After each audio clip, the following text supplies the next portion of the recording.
حضرت ابو ہریرہ رضی اللہ تعالیٰ عنہ سے روایت ہے کہ رسول پاک صلی اللہ علیہ وآلہ وسلم نے ارشاد فرمایا، ایک دفعہ ایک بدکار عورت ایک کتے کے پاس سے گزری جو پیاس کی وجہ سے زبان باہر نکالے ہوئے تھا۔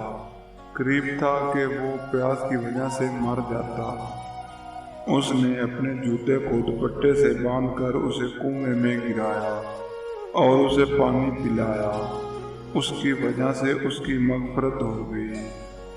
حضور اکرم صلی اللہ علیہ وآلہ وسلم نے فرمایا، جو بندہ مجھ پر درود پڑھتا رہتا ہے فرشتے اس کے لیے دعائے رحمت کرتے رہتے ہیں۔ اب بندے کی مرضی کہ وہ مجھ پر درود پاک کم پڑھے یا زیادہ۔ ایک دفعہ حضور پاک صلی اللہ علیہ وآلہ وسلم محفل میں بیٹھے تھے۔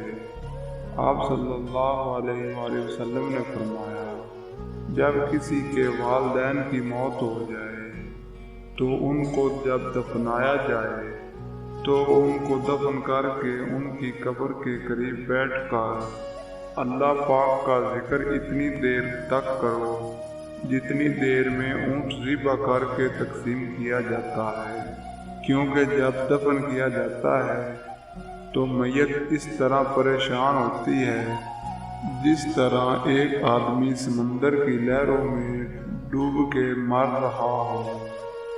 جب اللہ پاک کا ذکر ہو رہا ہوتا ہے تو میت پریشان نہیں ہوتی اور میت بہت خوش ہوتی ہے کہ اولاد نے میرا حق ادا کر دیا۔